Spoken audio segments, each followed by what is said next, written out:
मस्जिद के बगल में एक आदमी का घर था। इमाम साहब ने कहा कि भाई, वो भैंस पालता था। बोले खाली तुम भैंसे चढ़ाएगा कि नमाजों पढ़ेगा? बोला हजरत आप तो जानते हैं ना 25-30 भैंसे हैं मेरे पास, हमको टाइम है, टाइम नहीं हम। तो इमाम साहब ने कहा कि सुन, नमाज पढ़ेगा ना, ये तेरी भैंस जो दूध देती ना, अल्लाह दूध को बढ़ा देगा। बोला की बोल जे? बोला अभी भालो बोल जी, अल्लाह दूध बढ़ा देगा। बोला कि जब दूध बढ़ाएगा तो हम कल से नमाज पढ़ेंगे। जब दूध बढ़ जाएगा तो नमाज कहन पढ़ेंगे? बोला आजा कल से। 3 बजे भोर में उठा, नहा धोकर के, गांव देहात का आदमी तो नहा धोकर के तैयार हो गया और तेल उल लगा उगा करके 4 बजे मस्जिद पहुंच गया। 5 बजे आज आजान हुई, फजर की नमाज पढ़ के जब घर पहुंचा, देखा ये एक भैंस मर गई। बोला अल्लाह है, देखिए ये तो भैंस मर गई। दौड़ा दौड़ा मस्जिद गया, इमाम साहब के पास। बोला इमाम साहब गजब हो गया। बोला क्या हुआ? बोला अभी आपके पीछे नमाज पढ़कर घर गए हैं, ये एक भैंस मर गई। तो इमाम साहब बोले कि अल्लाह तुम्हारा इम्तिहान ले रहा है। क्या तुम डर गए? बोला नहीं डरे नहीं है। बोला जो घर जो। घर आ गया, जोहर की अजान हुई, बड़ा डरते डरते मस्जिद पहुंचा कि कहीं दूसरी ना चली जाए। और जैसे ही जोहर की नमाज पढ़कर वो बेचारा जब घर पहुंचा, इत्तफाकन कहिए दूसरी भैंस मर गई। ये सर पकड़ के वहीं बैठ गया, सोचने लगा कि 5 वक्त की नमाज है, 5 भैंस मेरी चली जाएगी। एक भैंस का बच्चा चिल्ला रहा था। अच्छा, भैंस के बच्चा क्या बोलते हैं हम लोग? की बोले ना अपना है बच्चा। हाँ, वो चिल्ला रहा था, ना दाना खा रहा था ना पानी पी रहा था। तो ये बोला भैंस वाला कि ज्यादा चिल्लाओ मत, ये 2 चली गई है, 2 फर्ज पढ़े हैं, चली गई है। तुम्हारे लिए फर्ज नहीं पढ़ेंगे, सिर्फ 2 नफल पढ़ेंगे। नमाज के बोलो ना काज आछे, काज के बोलो आमार नामाज आछे, काज के बोलो आमार नामाज आछे। एक साहबी रसूल है, मजदूरी नहीं मिल रही है, बड़ा परेशान हो गए। 3 दिन हो गए, घर में फाका कशी की नौबत आ गई। तो बीवी कहती है, ए मेरे सरताज, अपनी काज कोरबेन ना, ये संसार कैसे चलेगा? मान के आप भूख बर्दाश्त कर लेंगे, हम बर्दाश्त कर लेंगे, लेकिन ये छोटा छोटा बच्चा ये भूख बर्दाश्त नहीं कर सकेगा, कुछ तो इंतजाम करो। ये सहाबी और कुर्बान जाइए रिदवानुल्लाह ताला अलैहि ने कहा कि मेरी बीवी गम ना करो, ओ मेरा अल्लाह सबसे बड़ा रज़ाक है। हम तो जाते हैं बाजार, मंडी जाते हैं, लेकिन कोई मुझे मजदूर लेता ही नहीं। गम ना करो, 1 लोटा पानी लिया। बीवी गई, 1 लोटा पानी ले आई, ये वजू बनाया, ताज़ा वजू बनाया। वजू बनाकर 2 रकात नफल की नमाज पढ़ी, अल्लाह की बारगाह में दुआ किया। अपनी बीवी से कहता है कि जाओ जाकर देखो वो चक्की चल रही है। अच्छा बोले न कि ओटा गेहूँ जो आटा पीसते हम लोग किसको की बोले ना, अपना चक्की बोले ना, कि जाता जाता बोले, तो जाता चल रहा है, जाके देखो तो जाता चल रहा कि नहीं। बीवी भाग के गई, देखी नहीं चल रहा, लौट के आई, बोला नहीं चल रहा। तो ये सहाबी कहते हैं कि हो ना हो मेरी नमाज में कोई कमी रह गई है। आहा, हो ना हो मेरी नमाज में कोई कमी रह गई है, ऐ मेरी बीवी 1 लोटा पानी और ले आओ। फिर बीवी गई, 1 लोटा पानी ले आई, फिर ताज़ा वजू बनाए, फिर 2 रकात नमाज पढ़े, रब की बारगाह में रो रो कर दुआ की। नमाज के बाद, दुआ से फारिग होने के बाद अपनी बीवी से कहते हैं कि जा तो देख तो जाता चल रहा कि नहीं चल रहा। तो बीवी भाग कर गई, देखती है, देखती क्या है, जाता चल रहा है, आटा निकल रहा है। सुभान अल्लाह बोले तो माशाअल्लाह। जाता चल रहा है, आटा निकल रहा है, चक्की चल रही है, आटा निकल रहा है। बीवी का खुशी का ठिकाना नहीं। शौहर को आवाज दिया कि आओ देखो तो सही, क्या गजब अल्लाह का करिश्मा है। ये बर्तन आटा भरो, ये बर्तन में भरो, ये बर्तन में भरो। घर के सारे बर्तन आटा से भर गया, और जिस बर्तन में पानी दे बोले पानी फेंको, पहले आटा भरो, वो बर्तन भी भर गया। अब औरत की जात, औरत बीवी ने शौहर से कही कि मेरे सरताज, ऐ मेरे प्यारे शौहर, थोड़ा सा ये जाता का पाट उठाकर दिखाइए ना हमको, आटा निकल कहाँ से रहा। आटा आ कहां से रहा है, थोड़ा ये जाता का पाट उठाकर हमको दिखाइए ना। तो ये नौजवान जैसे ही जाता का पाट को उठाया, आटा का गिरना बंद हो गया।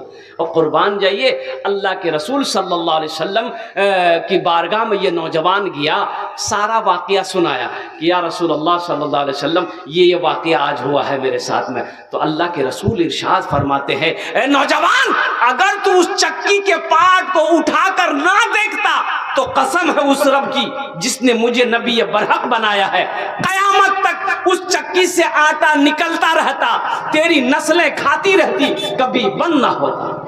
ये नमाज की बरकत है। नमाज नवाजना चाहती है, नमाज तो देना चाहती है। और कुर्बान जाओ नौजवानों, हुजूर की हदीस है कि कोई काश्तकार, अच्छा एक अल्लाह के रसूल सल्लल्लाहु अलैहि वसल्लम एक सफर में थे, तो एक बद्दू देहाती मजदूर किसान, वो देखा कि अल्लाह के हबीब सल्लल्लाहु अलैहि वसल्लम आ रहे हैं, तो वो खुरपी बोले ना कि अपना पोसनी खुरपी, हाँ पोसनी, वो खेत में काम कर रहा था।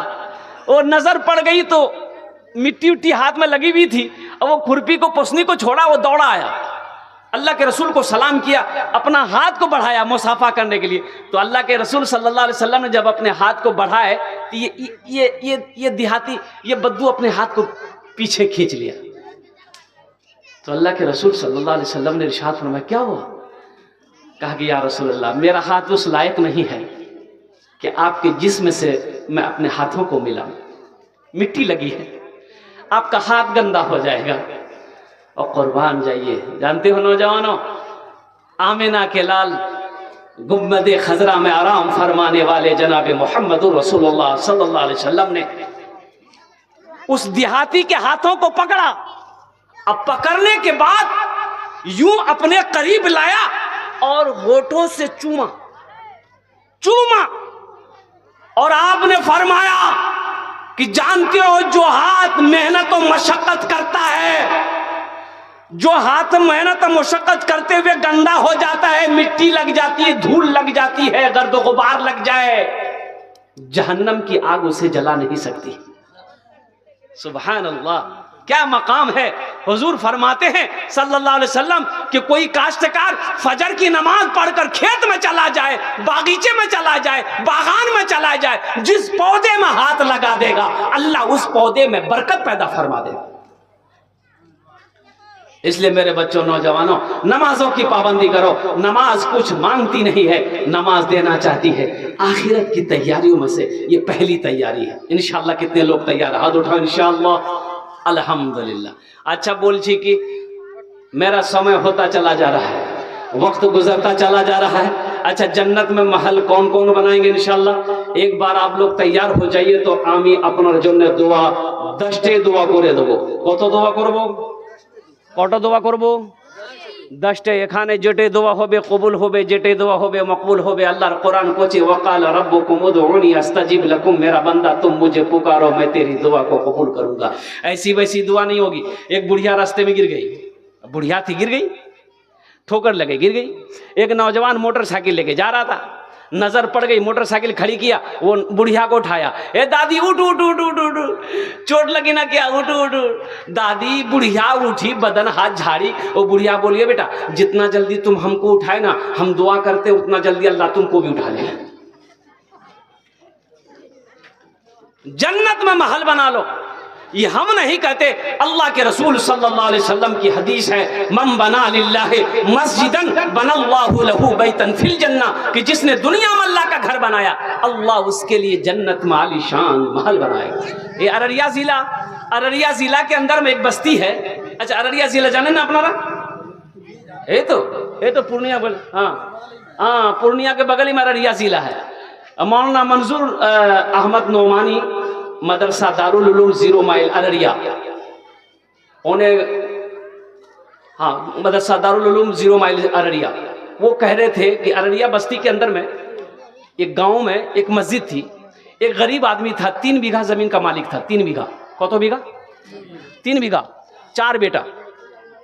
और क्या एक दिन उसके दिल में आया, चारों बेटे को बिठाया, बोला कि भाई एक बात है, मशवरा करना है। बेटे लोग बैठे, बोले अब्बा क्या मशवरा है? तो बाप ने कहा कि बेटा, जब से हम पैदा हुए हैं इस मस्जिद को देख रहे हैं, ये मस्जिद ऐसी कैसी है, कोई इस मस्जिद को बनाने के लिए आगे नहीं बढ़ रहा। सारे लोगों ने अपने घर पुख्ता का बना लिया, मस्जिद फूस की है, ऊपर में टीन है, इसकी दीवारें टट्टी फूस की है। बेटा मेरे पास 3 बीघा जमीन है, अगर तुम लोग इजाजत दे दो 1 बीघा जमीन बेचकर हम मस्जिद बना दे। तो बेटों ने कहा कि अब्बा उस जमीन का मालिक आप हैं, हम लोग तो आपकी औलाद हैं, इजाजत की क्या बात है? आप 1 बीघा क्या 3 बीघा बेच के अब आप जो करना चाहे कर सकते हैं, हम लोग तरफ से कोई ये रुकावट नहीं है, इजाजत है। तो वो अल्लाह का बंदा 1 बीघा, गरीब आदमी 1 बीघा जमीन बेचकर अल्लाह का घर बना दे। अच्छा, ये कोई किस्सा नहीं सुना रहे, हकीकत हकीकत, ये आंखों की देखी हुई कहानी। और बस्ती का नाम मैं आपको बताता, ज़हन में मेरी नहीं आ रही है कि वो कौन सी बस्ती थी, कौन सा गांव अररिया जिला के अंदर में, जिसको तहकीक करना मौलाना मंजूर अहमद साहब, 0 माइल अररिया 0 माइल पे ही मदरसा है, बहुत बड़ा इदारा है। उसी इदारे में वो पढ़ाते, शेखुल हदीस है, अभी मौजूद है, वो आलिम दिन मौजूद है। अल्लाह का घर बना दिया। इसका 4 बेटा, 6 महीने गुजरे, 3 बेटा दुबई कतर गया, 3 बेटा कमाने के लिए और दुबई कतर गया।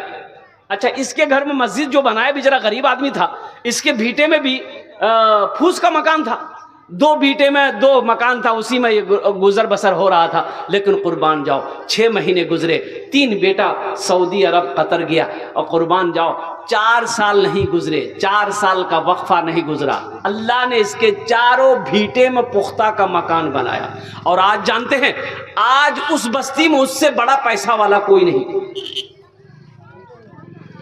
उस बस्ती के अंदर में उससे बड़ा पैसा वाला कोई नहीं। कितनी मस्जिदों को वो बना दिया, कितनी मस्जिदों को बना दिया। हमसे मुलाकात है तो मैंने कहा कि अल्लाह आपको बहुत देगा, तो एक जुमला कहा कि हजरत, अल्लाह अगर हमको देता नहीं है तो हम अल्लाह के रास्ते में खर्च कैसे करते हैं?